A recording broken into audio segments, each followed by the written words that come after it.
ಭಗವಂತ ನೀಡಿರ್ತಕ್ಕಂಥ ಎಲ್ಲ ಕಾಣಿಕೆಗಳನ್ನು ಅನುಭವಿಸುತ್ತಾ ಅದನ್ನ ಕೆಡಿಸದಂತೆ ಅನುಭವಿಸಿ ಹೋಗುವುದೇ ನಮ್ಮೆಲ್ಲರ ಉದ್ದೇಶ. ಆದರೆ ನಾವೆಲ್ಲ ಕೆಡಿಸ್ಕೊಂತ ಹೋಗ್ತಾ ಇದ್ದೀವಿ.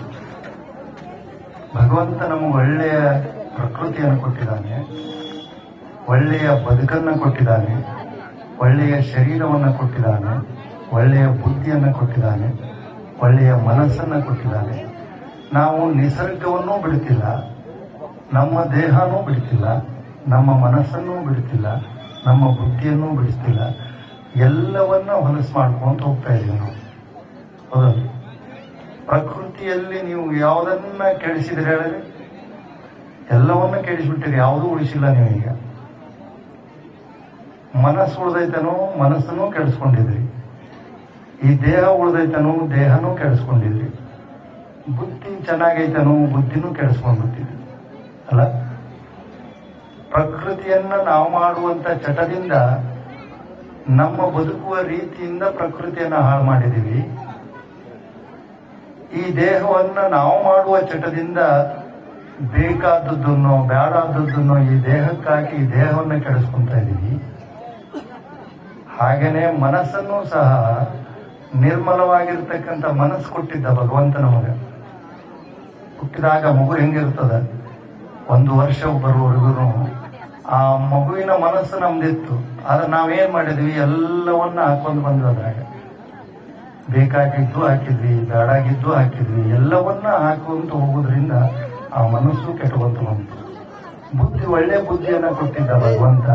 ಸಣ್ಣ ಮಕ್ಕಳು ನೋಡ್ರಿ, ನೀವೇನೋ ಕಲ್ಸು ಬೇಡ ಅವ್ರಿಗೆ ನೀವು ಉಣಿಸ್ತಿರ್ತೀರಲ್ಲ, ಅವ್ರಿಗೆ ತಿಂಗಳು ಏನಾದ್ರು ಕೊಟ್ಟಾಗ ಅದು ತಂದು ನಿಮ್ ಬಾಯಿಗೆ ಹಾಕಿ ಮುಚ್ಚಿರ್ತಿತ್ತು. ಅವ್ರ ಪ್ರಾರಂಭದಾಗ 6 ತಿಂಗಳು, 1 ವರ್ಷ, 2 ವರ್ಷದಾಗ ನೀವೇನಾದ್ರು ಅದಕ್ಕೆ ತಿನ್ನಾಕ್ ಕೊಟ್ರೆ ಅದು ನಿಮ್ ಬಾಯಿಗೆ ಹಾಕಿ ಬರ್ತಿತ್ತು. ಅದು ಈಗ ದೊಡ್ಡವರಾದಂಗ ಇನ್ನೊಬ್ರ ಬಾಯಿಗೆ ಕಸ್ಕೊಳಕ್ ನಾವು ಶುರು ಮಾಡಿದ್ವಿ. ಅಂತ ಬುದ್ಧಿ ನಮಗೆ ಬಂದ್ಬಿಟ್ಟದ.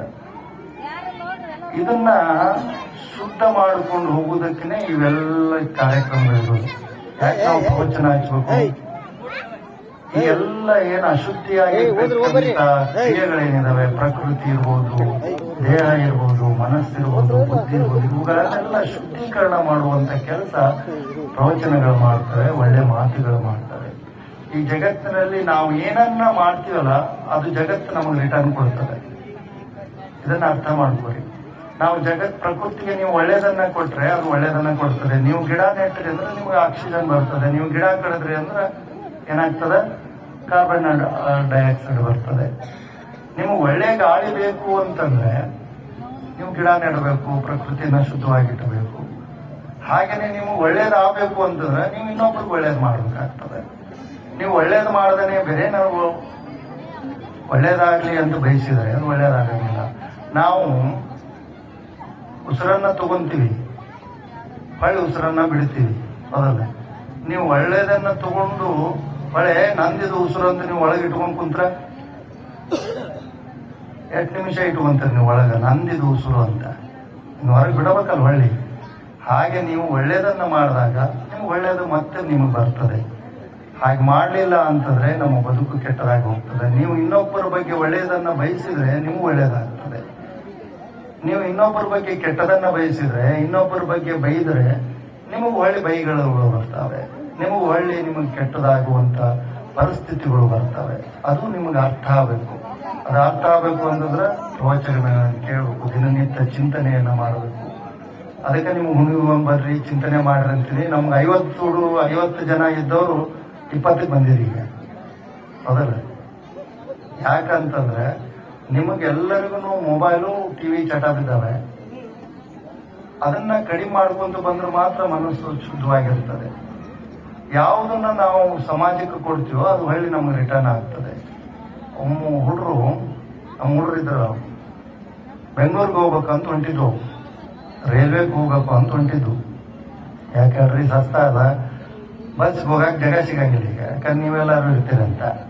ಅದಕ್ಕೆ ಸೀಟ್ ಸಿಗಲ್ಲ ಅಂತ ತಿಳ್ಕೊಂಡು ಅವ್ರು ಟ್ರೈನ್ಗೆ ಹೋಗ್ಬೇಕಂತಂದು 2 ಹುಡುಗರು ಬೆಂಗಳೂರಿಗೆ ಹೋಗ್ಬೇಕಂತ ಟ್ರೈನ್ಗೆ ಹೋದವು. ಟ್ರೈನ್ಗೆ ಹೋದವು, ಫುಲ್ ತುಂಬಿಟ್ಟಿತ್ತು ಅದು. ಯಾಕಂದ್ರೆ ನೀವು ಯಾರು ಇಲ್ಲಿ ನೀವೆಲ್ಲ ಹೆಣ್ಮಕ್ಳು ಇದನ್ನ ಬಸ್ ಅನ್ನ ಹಿಡ್ಕೊಂಡಿರಿ. ಮತ್ತೆ ಅವ್ರು ಏನ್ ಮಾಡ್ಬೇಕು, ಜಾಗ ಸಿಗಲ್ವಾ ಅಂತ ಎಲ್ಲಾರು ಟ್ರೈನ್ ಹತ್ತಿದ್ರು. ಗಣಮಕ್ಕಳೆಲ್ಲ ಫುಲ್ ಫುಲ್ ಆಗಿಬಿಟ್ಟಿದ್ರಲ್ಲ. ಇವ್ರೇನು ವಿಚಾರ ಮಾಡ್ರು, ಓಡಾಡ್ರಿದ್ರು ಮೊದ್ಲ ಕೆಟ್ಟ ಬುದ್ಧಿ ಅವಕ್ಕ. ಏನ್ ಮಾಡುದು, ಸೀಟ ಸಿಗೋದು ಏನ್ ಮಾಡುದು ಅಂತ ವಿಚಾರ ಮಾಡಿದ್ರು. ವಿಚಾರ ಮಾಡಿ ಏನ್ ಮಾಡಿದ್ವಿ, ಇವು ಒಂದು ಹಗ್ಗ ತಗೊಂಡ್ರು. ಹಗ್ಗ ತಗೊಂಡು ಬೋಗ್ಯಾಗ ಹೋಗೋದು, ಹಾವು ಬಂತ ಅಂತಂದ್ರು. ಜೋರ್ ಚೀರ್ಬಿಟ್ರು ಇಬ್ರು. ಒಟ್ರು ಬೋಗ್ಯಾನವರೆಲ್ಲ ಇಳಿದು ಹೋಗ್ಬಿಟ್ರು. ಎಲ್ಲಾರು ಒಟ್ರು ಇಳಿದು ಹೋಗ್ಬಿಟ್ರು. ಹಾವು ಅಂದ್ಬಿಟ್ಟು ಯಾರು ಇರ್ತಾರೆ, ಎಲ್ಲಾರು ಇಳಿದು ಓಡಿ ಹೋಗ್ಬಿಟ್ರು. ಇವ್ರೆಲ್ಲ ಖಾಲಿ ಆತ್ ನೋಡಿ, ಜಾಗ ಸಿಕ್ತಂತ ಆರಾಮ್ ಮುಕ್ಕೊಂಡ್ರಿ. ಕುಂತ್ರು ಮುಕ್ಕೊಂಡ್ರು ನಿದ್ದೆ ಹತ್ತು ಒಂದ್ 5-6 ತಾಸು ನಿದ್ದೆ ಆದ್ಮೇಲೆ ಎಚ್ಚರ ಆಯ್ತು. ಮತ್ತೆ ಎಚ್ಚರ ಆದ ತಕ್ಷಣ ಸ್ವಚ್ಛ ಮಾಡಕ್ ಬರ್ತಾನಲ್ಲ, ಬೋಗಿ ಸ್ವಚ್ಛ ಮಾಡೋ ಬಂದ. ಹೇಳ್ರಿ ಬಾಳತ್ತಾಯ್ತು ಅಂತಂದ. ಬಂತನು ಬೆಂಗಳೂರು ಅಂದ್ರು.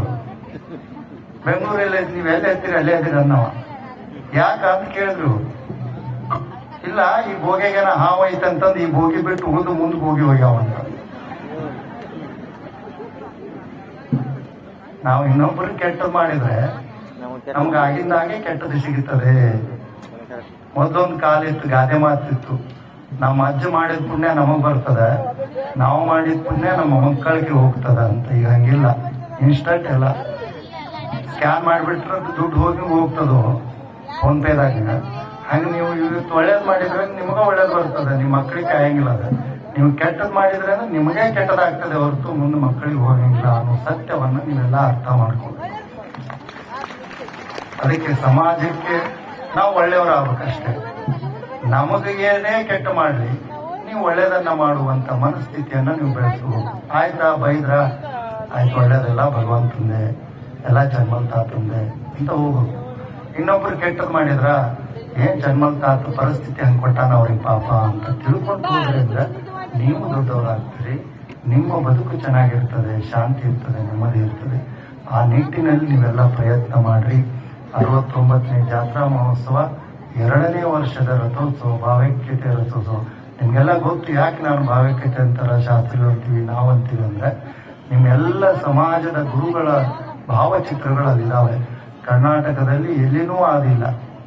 ಎಲ್ಲರೂ ತಮ್ಮ ಗುರುಗಳ ಚಿತ್ರಗಳಿರ್ತವೆ, ತಮ್ಮ ದೇವರುಗಳ ಮೂರ್ತಿಗಳನ್ನ ಉತ್ಸವ ಮಾಡ್ತಾರೆ. ಆದ್ರೆ ನಮ್ಮ ಊರಿನಲ್ಲಿ ಇರ್ತಕ್ಕಂಥ ಎಲ್ಲ ಸಮಾಜದವರದ ಗುರುಗಳನ್ನ ಮೆರೆಸಬೇಕು ಅನ್ನುವ ಭಾವದಿಂದ ಭಾವೈಕ್ಯತೆ ರಥವನ್ನ ಮಾಡಿ ನೀವು 2ನೇ ವರ್ಷ ನಮ್ಮ ಮೆದಿಕನಾಳ ಗ್ರಾಮದಲ್ಲಿ ವಿಶೇಷವಾಗಿ ಅದನ್ನ ಎಳೆಯುವಂತ ಕೆಲಸವನ್ನ ನೀವೆಲ್ಲ ಮಾಡ್ತಾ ಇದ್ರಿ.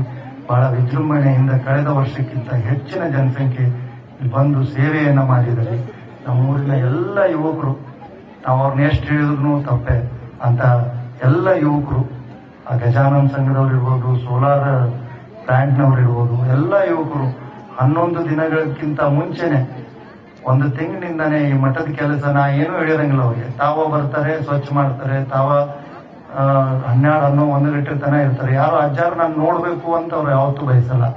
ಅವ್ರು ಬರ್ತಾರೆ, ತಮ್ಮ ಕೆಲಸ ಮಾಡ್ತಾರೆ, ಹೋಗ್ತಾ ಇರ್ತಾರೆ. ಅಂತೆಲ್ಲ ಯುವಕರಿಗೂ ಆ ಚರ್ಮಲೇಶನ ಕೃಪೆ ಇರಲಿ ಅಂತ ನಾನು ಭಾವಿಸ್ತಾ ಇದ್ದೀನಿ. ಅದರೊಂದಿಗೆ ನಮ್ಮೆಲ್ಲ ಹಿರಿಯರು, ಶಿವಪುತ್ರಯ್ಯನವರು ಮೊದಲು ಮಾಡಿಕೊಂಡು ಎಲ್ಲ ಹಿರಿಯರು ವಿಶೇಷ ಏನು ಅಂತಂದ್ರೆ, ನಾವು ಹೋದ ವರ್ಷ ಪಾಂಪ್ಲೆಟ್ಸ್ ಮಾಡಿಸ್ತೇವೆ, ಬಾಡಿಗೆ ಹಚ್ಚು ವಾಲ್ ಪೋಸ್ಟರ್ ಮಾಡ್ತೀವಿ. ಅವನ್ನ ಹುಡುಗರಿಗೆ ಕೊಟ್ಟು ಕಳಿಸಿದ್ವಿ ಒಂದಿಬ್ಬರಿಗೆ. ಅವು ನಿಮ್ಗೆ ಗೊತ್ತಲ್ಲ, ತಿಳಿದಲ್ಲಿ ಹಚ್ತಾವ, ತಿಳಿದಲ್ಲಿ ಹೋಗ್ಬಿಡ್ತಾರೆ. ಬೈಕ್ ತಗೊಂಡು ಅವರು ಬೈಕ್ ಕೊಟ್ಟ ತಕ್ಷಣ ಹೋಗ್ಬಿಡ್ತಾರೆ ಕುಟ್ಕ ಹಾಕುವಂತ. ಎಲ್ಲೋ ಒಂದ್ ಊರಾಗ ಹಚ್ಚಿದ್ವು, ಒಂದ್ ಊರಾಗ ಹಚ್ಚಿರ್ಲಿಲ್ಲ. ಈ ಸಲ ಇವ್ರಿಗೆ ಎಲ್ಲಾ ಊರವ್ರಿಗೆ ಹೇಳಿ ಬರ್ರಿ ಅಂತ. ಹೋದ್ ಸಲ ನಾವು 36 ಹಳ್ಳಿಗೆ ಹೋಗಿ ಬಂದಿದ್ವಿ. ಎಲ್ಲಾ ಊರವ್ರಿಗೆ ಕರೆದು ಬರ್ರಿ, ನಮ್ ಜಾತ್ರೆ ಬರ್ರಿ ಅಂತ ಇವ್ರಿಗೆ ಹೇಳಿದ್ವಿ ನಾವು, ಹೋಗಿ ಬರ್ರಿ ಅಂತ. ಇವ್ರು 36 ಹಳ್ಳಿ ಹೋಗುದ್ರ ಜೊತೆಗೆ 50 ಹಳ್ಳಿಯನ್ನು ಮುಗಿಸ್ ಬಂದಾರ. ಅವ್ರು 50 ಹಳ್ಳಿಗೆ ಹೋಗಿ ವಿಶೇಷ ಏನು ಅಂತಂದ್ರ, ಶಿವಪುತ್ರಯ್ಯನವ್ರು ಮೊದಲು ಮಾಡಿಕೊಂಡು ಎಲ್ಲ ಹಿರಿಯರು ಆ ವಾಲ್ ಪೋಸ್ಟ್ರು ಸರಿ ತಗೊಂಡು ತಾವ ಹಚ್ಚಿ ಬಂದಾರ. ಅವ್ರು ಎಲ್ಲಾ ಊರಾಗ ನೀವೇನ್ ಎಲ್ಲೆಲ್ಲಿ ಬಸ್ ಸ್ಟ್ಯಾಂಡ್ ನೋಡ್ತಿರಲ್ಲ, ಎಲ್ಲಾ ಊರಾಗ ತಾವ ಹಚ್ಚಿ ಬಂದಾರ. ಅದಕ್ಕೆ ಅವ್ರಿಗೆ ಚನ್ಮಲ್ಲೇಶನ ಕೃಪೆ ಸದಾ ಇರ್ಲಿ ಅಂತ. ಯಾಕಂದ್ರೆ ಅದು ಭಾವ ಬರ್ಬೇಕು. ನಾನ್ ಯಾಕೆ ದೊಡ್ಡವದೀನಿ, ನನಗೂ ಇಷ್ಟ ವಯಸ್ಸಾಗೈತಿ, ನಾನ್ ಯಾಕೆ ಹಚ್ಚಲಿ ಇದನ್ನ, ಈ ಕೆಲಸ ನಾನ್ ಯಾಕೆ ಮಾಡ್ಲಿ ಅಂತ ಅನ್ಕೊಳ್ಳಿಲ್ಲ ಅವರು. ಇದು ಚನ್ಮಲ್ಲನ ಸೇವೆ ಅಂತ, ಇದು ನನ್ನ ಭಗವಂತನ ಸೇವೆ, ಇದು ನನ್ನ ಅಪ್ಪನ ಸೇವೆ ಅಂತ ತಿಳ್ಕೊಂಡು ಮಾಡಿದ್ರು. ಹೀಗಾಗಿ ಅವರಿಗೆ